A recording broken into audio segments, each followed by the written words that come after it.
We have a special guest here this afternoon who she's going to tell us a little about herself. But I'm just introducing her. She's a great, one of the best lactation consultants I've ever met. And this is the Empowering New Nurses show. And I'm excited she's here to share some of her expertise with us. I'll let her tell you her name. She is a renowned person who's in the community giving back so much. And mothers are excited and dads are excited. And the breastfeeding environment, the lactation consultants, and all those who have to do with children, mothering and fathering, parenting, they have to consult her for great advice. So let's listen to this great person who you will come to love, because I've loved her. We worked together sometime already. But at this time, I'll introduce to you one of the greatest lactation consultants in America. And she's none other than, listen to her name. Go ahead. So my name's America Trevino. And I am currently working at Montefiore Wakefield. I am a registered nurse, and I worked in labor and delivery in the first part of my nursing journey for like maybe 11, 12 years. And then I moved over. I studied and I got certified as an international board certified lactation consultant in 2003. I got my RN, my education from Lehman College. And so I had both of my children in the Bronx, in North Central Bronx Hospital. And that's where I grew my nursing career, the first part of my nursing career.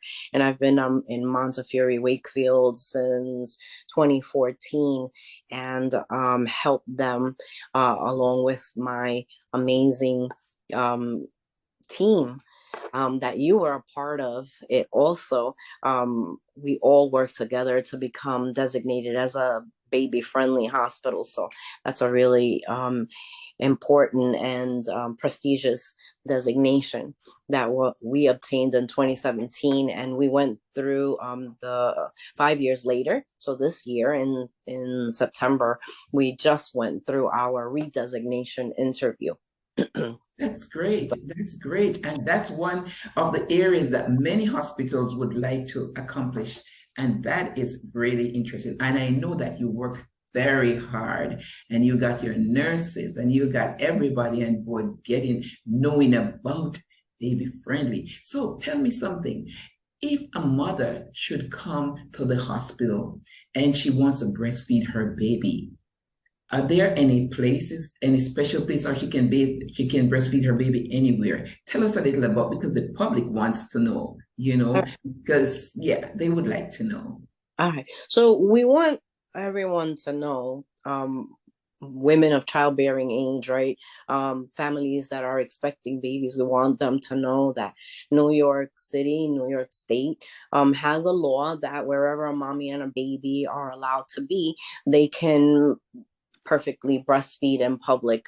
And if they feel comfortable, they don't have to really cover their babies. Imagine that you're eating and someone asked you to cover yourself and cover, so if you feel comfortable, you can breastfeed in public without having to cover yourself. So we first of all, we want them to know that wherever they're allowed to be, if her baby's hungry, she should go ahead and feed. There are some moms that will want to breastfeed a little bit more discreetly, so they can use a blanket to cover their breast and cover the baby while the baby's feeding, and they can kind of like pouch it out a little bit so that they can see their baby while they're breastfeeding. Thank you so much. Thank you so much for that information. Because, recently I had an experience where a scholar from school had returned home during the holidays. And apparently he had seen a mom with the baby I'm feeding her baby. And apparently he seemed upset. So I had to do a little education there. So there are many young people out there and older folks too. They don't know because they're like a stigma back in the days, you have to be so covered up. Right now, just as you mentioned, that baby can be fed anywhere. Yeah. In the hospital setting, I know that they have rooms that just in case you have mothers like those, they have areas where those are designated, right? For Yeah. the mothers to feed their baby. So at Montefiore Wakefield, we have a lactation room that is in the Carpenter building, room 107. So if a mother felt um like she wanted to pump or she wanted to breastfeed discreetly, she could always ask hospital security to where the room would be, and they would escort her over to that room. And our patients that are in-house, there's a lactation room for those moms whose babies are separated from them that are in the special care nursery in the NICU, so that they can, we have 3 hospital grade breast pumps there, and the moms can come visit their babies if they're already discharged, and then visit for a little bit and then go pump. We facilitate, we give them, for those mothers whose babies are still in the NICU, we'll give them a breast pump kit that they can keep reusing, wash and keep reusing, and leave it there with their baby. We want to facilitate and assist mothers so that they can meet their breastfeeding goals and have the best experience possible. So we want to help them as much as we can. Thanks for sharing that. America, there was a time I know when I was growing up, many years ago that is, but we used to hear like them saying, mothers saying every 4 hours the baby should be fed, or 8 times per day baby should be fed. What are the newest research on that? Mm. Um, we really should be paying attention to the baby's cues. The baby will let family know when they're starting to get hungry. And I tell my patients they should be feeding by the baby's feeding cues, not by the clock. I tell them they should be feeding whenever the baby is sticking out the tongue, like looking for something with the mouth, or trying to put the fingers in the mouth, starting to like move around in the crib, like, hey, over here, I'm starting to wake up, those are all cues, those are all signs I'm starting to get hungry. That's the best time to put the baby on the breast. Let me plug my battery in my charger. All right. That's the best time to put the baby on the breast, when the baby's starting to get hungry. If you wait too long, then the baby will actually get hangry. Is the way that I explain it. And I don't know about you, when I'm like super starving that I have not had a chance to eat, I get in a bad mood.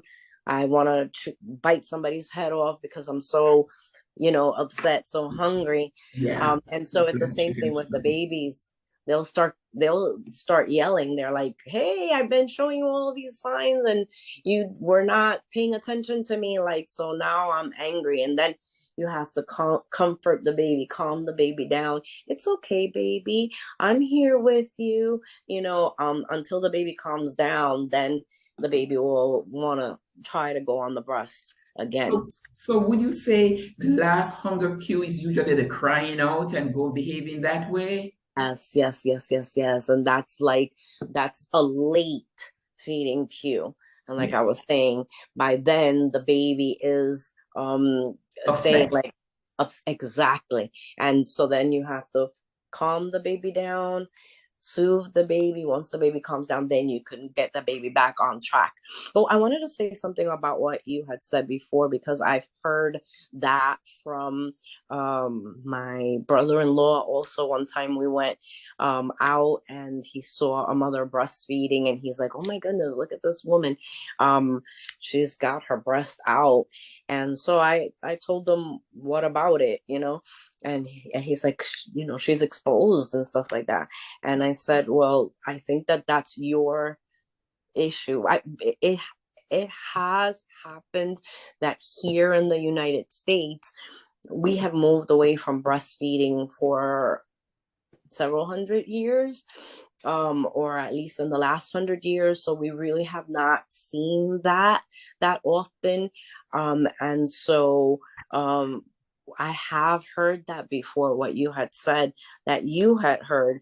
And it is important to have those conversations, right? So that hopefully at some point we'll start to make the natural breastfeeding more of the norm. Because if you go to, I've heard it from moms from the Caribbean, like if you go to Jamaica, women are breastfeeding everywhere. And so the men that are growing up there, just know that that is the norm. So they won't react that way. Also, my Mexican moms have told me that that's like the norm over there in their country. And so the men grow up seeing this as the norm, so they won't react that way. But our population think of the breast as a sexual organ. And why is it okay for women to be exposed in the shows and with like something really, really low cut, like almost showing everything, but not to breastfeed?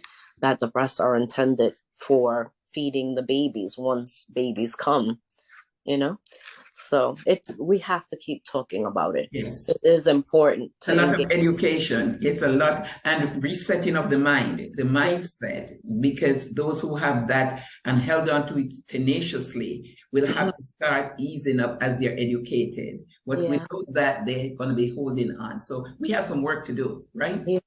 And the men are very important in culturally, in fathering, in supporting or not supporting their wives.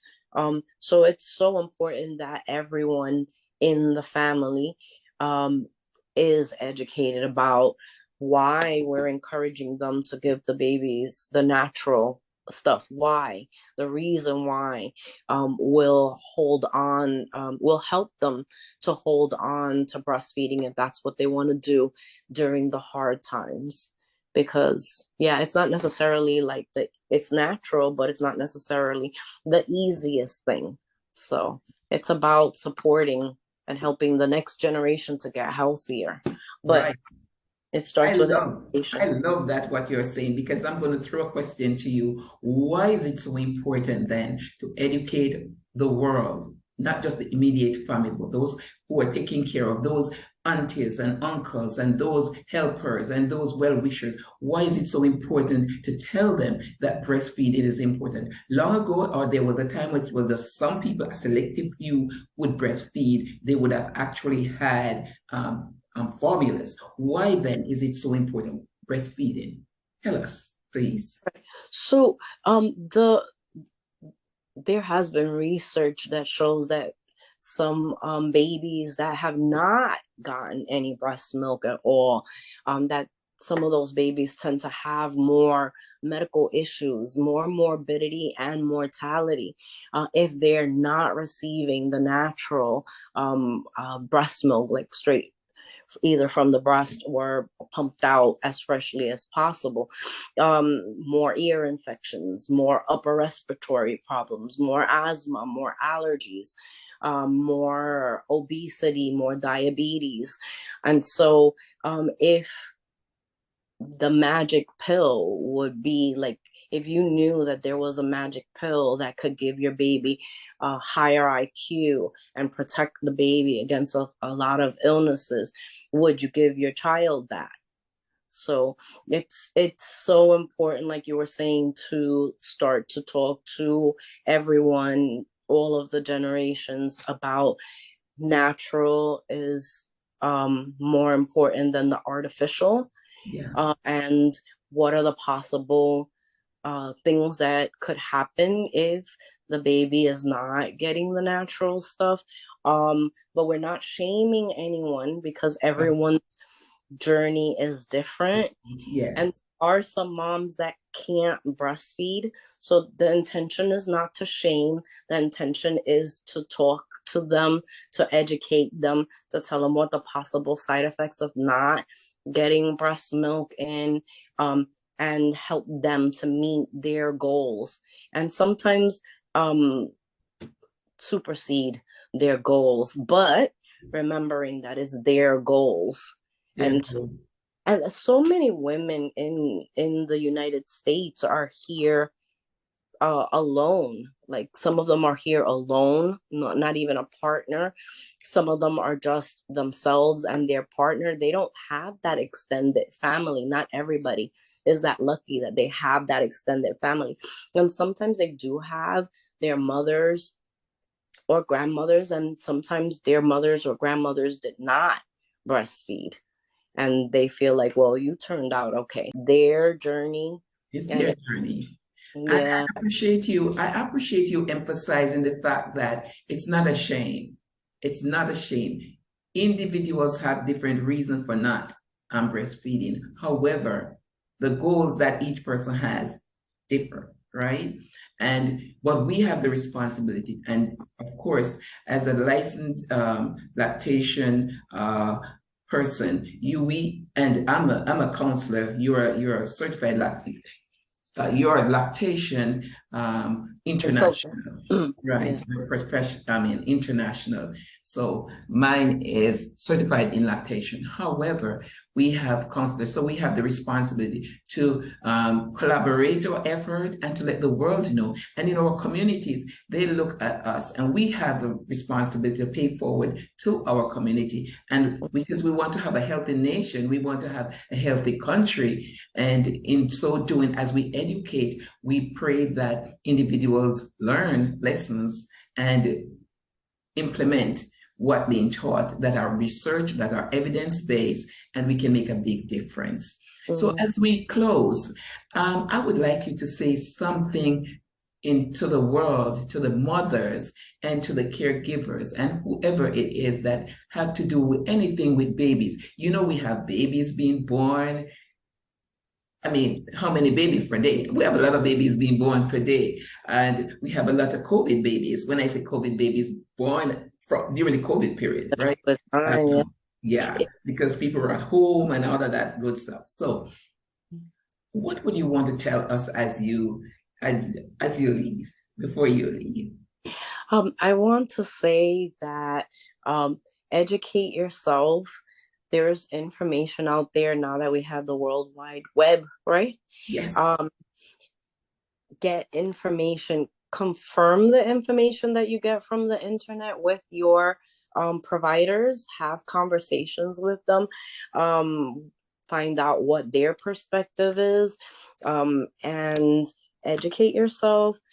And I want you to know that there's help in each of the hospitals in New York City. We've really worked towards becoming designated as baby-friendly hospitals. So you're going to have lactation consultants. You're going to have certified lactation counselors. There's going to be help for you. We're all here for you to help you to meet whatever your goal is. So there's help out there for you. Don't think that you're alone. It's not the easiest thing, but even celebrities struggle with making decisions. There's so many decisions to child care, and feeding, how you're going to feed your baby is one of them. I want you to know that that there's help out there for you to help you to meet your goals, to have the healthiest baby possible.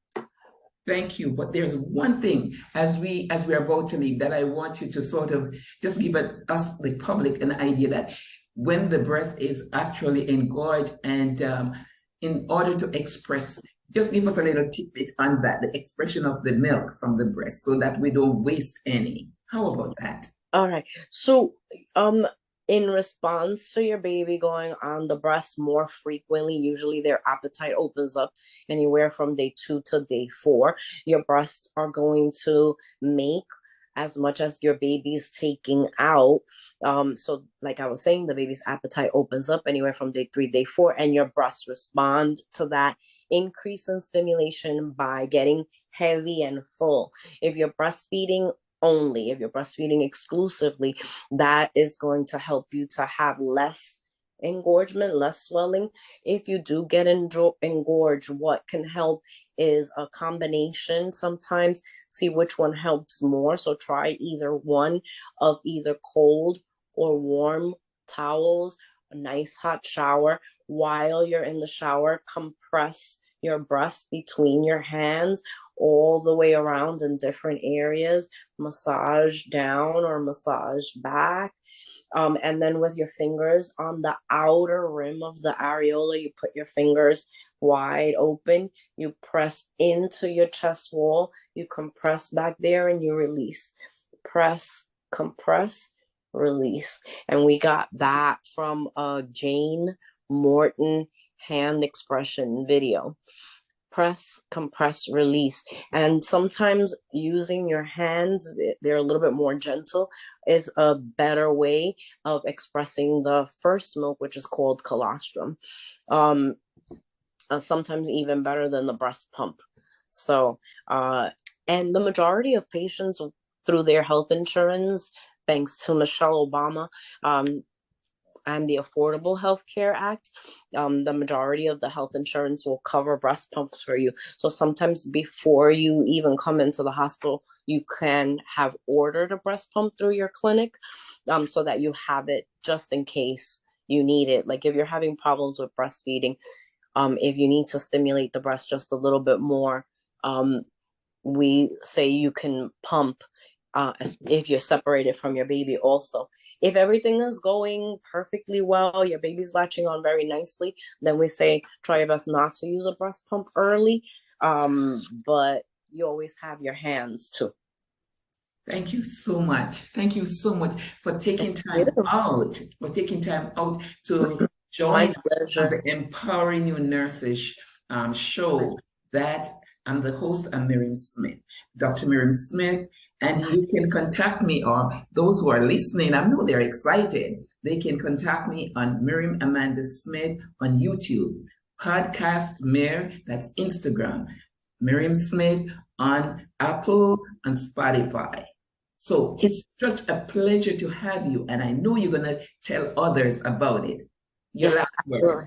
I wanted to say, I gave the example of one celebrity, but I wanted to say that Beyonce had a really good experience breastfeeding her children, as she has it said in interviews, and Serena Williams, just to name a few. All right, Giselle Blondet, I think, also had a really good experience with breastfeeding. So there are women out there that are still able to do it. There are some that struggle a little bit more than others, but get the help that you need as you need it. Thank you so much. Thank you so much for coming on and sharing with us the vital information, so we can have healthier babies, healthier schools, healthier community, scholars, of course, and a better world. Thank you so much for taking time out, and I appreciate you coming on. Have a great day. Thank you. Good to see you. Likewise. Bye. Good luck to everyone. Good luck. And I know you're going to tell some of the others, because they'll be seeing you on YouTube, and I'll be seeing you too, and your family. And so ask them to subscribe too. I will. Thank you for this opportunity. And notify. Yes. Thank you for this opportunity, Miriam. It's always good to see you. It's a pleasure. Thank you. Bye-bye.